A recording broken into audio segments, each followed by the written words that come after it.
Furahia na uburudike na vipindi vya Bujumbura TV. Bakunzi b'umuziki ndundi, bakunzi wa Bujumbura TV, bakunzi b'igihugu cacu bifuza igihugu cacu gutera imbere, mwese reka ndabusa ifuza ikaze. Ini Bujumbura TV murabibona twaje gutembera ku kayaga, tuko dufata akayaga tuyaga n'ivyishike muziki ndundi. Kuri micro ukumwe na nyene Big, ndi kumwe na cameraman ari Scott. Ini Bujumbura TV gira subscribe, gira na like na comment, aho lihozo komebera wa mbere ku nkavyishi VM muri Bujumbura TV. Ubu natwe twatuvugana ivyerekeye iki? Nindirimbo nshasha yiwe mugihe kinini cyari giheza ari muri music mugabo atavuga ahoze cyane tumenya vyinshi. Ni umwigeme w'umurundi afite indimo zitandukanye, ni umwigeme w'umurundi akora bitandukanye, ni umwigeme w'umurundi ari muri Imvo Avenue afite indimbo yafise titre y'indirimbo ikizanye ibibazo vyinshi muri social media ku barundi batandukanye. Kuri micro nabwiye nyene Big, reka tumwikaze tumwifuriza n'amahirwe menshi mu muziki ndundi. Ndakuramukije gose. Ni food nibaze yuko mumeze neza aho vyeke muziki wanyu mbese n'amagara yanyu. Tumeze neza cyane. Na mwamaze kubibona tukumwe na Clementine Kevy ari muri Imvo Avenue, reka tuye kuvyeke indimbo yo nshasha ubu naho yitwa Urangia bebe ndimbo yo nshasha waririmba na Sadbi. Kuko arimba na Sadbi kwanza. Narimba na Sadbi ko ni byabaye ngoma ko dukora. Aho nyene Clementine waririmba na Sadbi right, mugabo abandi baririmbyi beshe barundi bari muri muziki bakora music, mugabo karirimba na Sadbi habaye iki? Muri Sadbi mwahuye gute? Sadbi n'umuririmbyi namye nkurikirana kuva kera, kuva mukuzamuka kwiwe namukurikirana ibikorwa vyiwe, munyuma turahura ariko atari cyo kiduhuje gusaba gusaba collabo. Duhura muri musique muri 2013 duhura muri 2013 mu Kirundo muri quart de finale kuko nanje na participe muri musique. Turahura turaganira, ngo munsi wa mbere ndamubona turaganira birebire gato yapana cyane, gace ndashiramo vya collabo ndamubwira turabona nanje ndumuririmbyi ariko araza nshaka tuzokwana nanje ikintu. Mu nyuma caragenda abura agenda mu Rwanda, genda mu mahanga, mu nyuma garutse no dusura turaba contact chambura tige cyo kirageze tuje muri studio. Na Clementine Sadbi n'umuririmbyi ngamu gihugu akomeye cyane afite izina yubatse, ariko kandi Sadbi n'umuntu agoye kubona n'umwe barababwiye umuntu ari kibazo wowe kubgawe kugira umuronke ni wavuze uti ubwo niyo bambeshe canke bizokunda ko Sadbi bana ko Sadbi afite izina cyo yari afite izina gose, yari ambassadeur wa Blaruzi muri Pro Music. Cyo gihe cambere tubonana sinanzi uzosubira no guhora. Oya cyo gihe cambere tubonana sinanzi ko bizoba, ariko mu nyuma no tubaye en contact nawe imbere nanyibukije tubaye en contact kuri Facebook. Arambwira nese ariko coming soon indirimbo yiwanje toranyemeza, chambwira ngo Kevy bite ndimbo nyasoka ya urabizi ko nanje naona superstar nyane senze wa superstar basuiva bari mvyo batoye. Chambwira ndimbo nyasoka ndambwira ati ndirimbo ntirasoka acabura gatoye. Nyuma murabona niyo kufashiki cyo tubinyibutsa byabiye kera cabira ngombwa ko dukwana ndirimbo ko njamana namsavye kuva na kera. No Sadbi ntiyakugaye ko ntigeze avuga ati je no muri Rwanda underground dusohora indirimbo reka ndamfashe gusa bisanzwe kumugira promotion n'ibindi? Ya ntigeze ngara ko vraiment kan ntigeze ngara ko je mbara muri watagara ahubwo arubaye abatoye n'abakuzi. Turkira aho nyene twavuga indirimbo yawe nshasha Urangia bebe, kuki mwayise iyo titre iryo zina Urangia? Ninda kurya sikurya menyo sikukujya agagura kunya ku urambabaza urangi umutima apana ngo aranshwanira ngo kineki. Si true story ni story ni ibintu ushaka kuba ku muntu ari we wese, ushaka kubona umuntu cyo muntu kacumva nyene urangi. Ubucuti bwagati ya Sadbi na Clementine Kevy n'ubuki? Ubucuti biri hagati ya Jewe na Sadbi n'ubucuti bwo guhurira ku kazi mu kugwa gusa. Urangia bebe ni indirimbo nziza kandi aguhe pongezi kwanza, ndimba yakoze neza inyuma y'umwaka wose iri mu gacerere utakora ko indirimbo ije neza. Ariko mfisanye ikibazo kuko iyo ndirimbo ndibwira gusanga muri studio mukora na Sadbi muri Ingo Music muri ingo harahize nk'umwaka kabisohotse ubu ntibaza yuko iyo yamaze gutakaza agaciro novuga yuko yamaze gutakaza kanovera kuko kiyagiye ziyandi mu zavuzwa n'izubu cyo kimwe ubundi bwa butera imbere muri muziki ko yoba yari indirimbo ari gushoba yo gutuma usubizwa inyuma cyane ahubwo gutera imbere.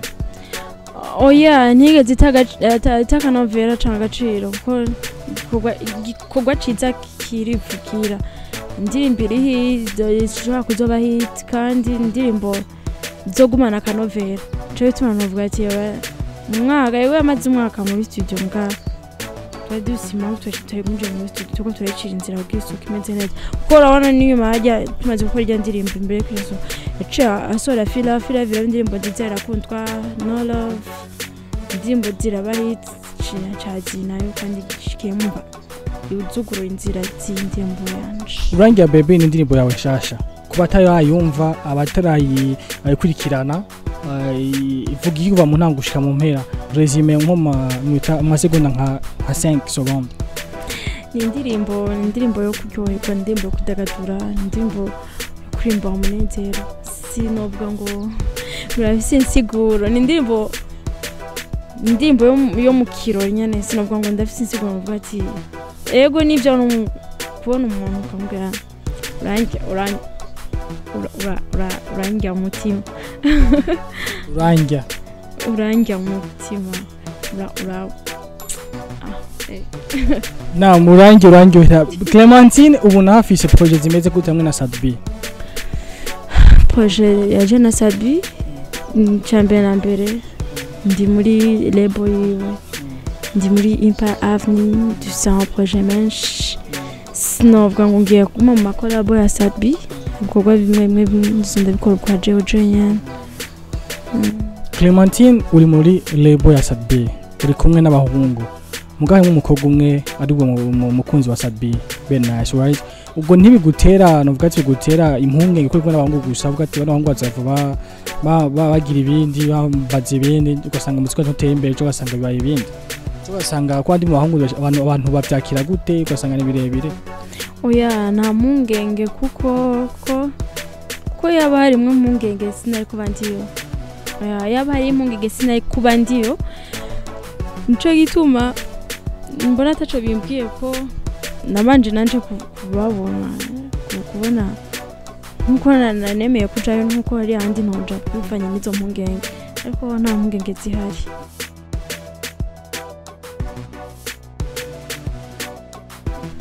Na mwanzo kuvyumva ini Bujumbura TV mwade mugira subscribe mwade mugira na like kuri micro cyaje jengene big ndaje kumena Scott kuri kamera reka twajya tuvuga na Clementine mwatuje mu tuntu tundi tuvugana buza busanzwe bwa Clementine Clementine asanzwe abahe ngagara.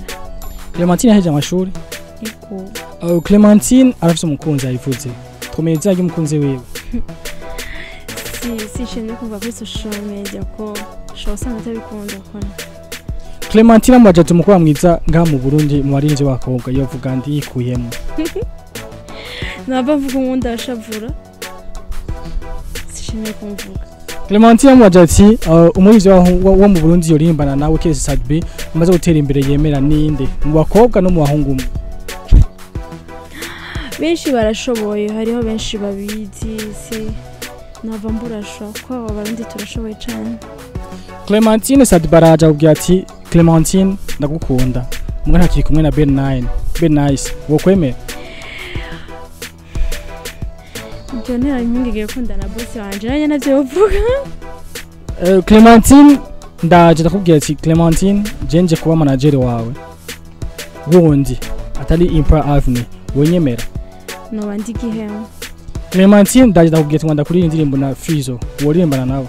Oya Clementine ndakubwiye nti Clementine Sadbi alaje akubwira ati Clementine shaka ndakuriye ko je kuri mana Fizo hama ndakure audio na video cyarimwe wo kwemera kana Fizo Double J nawe yego ndirimbana kuki wimana Fizo ntirimbana na Double J ndirimbana na Double J Fizo urimbana na Double J ntirimbana na Fizo kandi Fizo but Double J muri under management ya Banzo Boya ya Fizo na Fizo kuva naruka nakuze numva Fizo ndamuba ariko je na contact mtane na Fizo no kuririmba mwagusaje ngo muririmbane Clementine barakubaje ati muri East Africa ibigo billion bingahe gukushana bingahe 6 igihugu cambe cyanyuma cyagiye muri East Africa nica Sudan Ubushinwa bwarateguye bwaraharuye niko bashizeho ibiharova kuri kimwe kuri 9 igindi gihugu cyo muri muri no sinyene cyakishiraho ubusa nica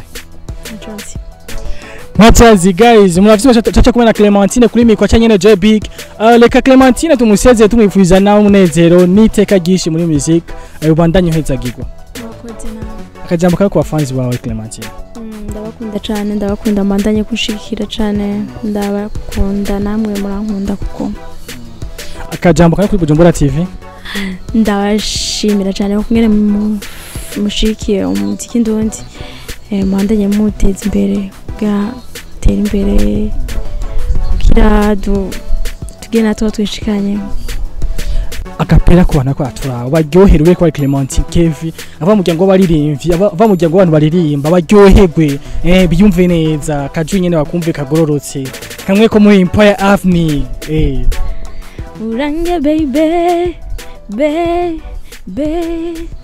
urange baby oh Sadbing uramujya sana na Clementine Kevy zo kuba muri Bujumbura TV kandi abashimiye ndayifuriza kandi umunezero n'amahigwe menshi mu byo murakora mwese muko muraba Bujumbura TV ndamwifuza kana Clementine umunezero n'umuhezagiro mwinshi mu muziki w'abandatera imbere big up sana kandi waruberewe cyane ni big kuri mikro kumena Scott kuri kamera gira subscribe na like na comment kuri Bujumbura TV turangaye imisha kuva kwamisha kusha kwa Mungu turi kumwe namwe Facebook Instagram Twitter ni Bujumbura TV turakunda cyane ciao ciao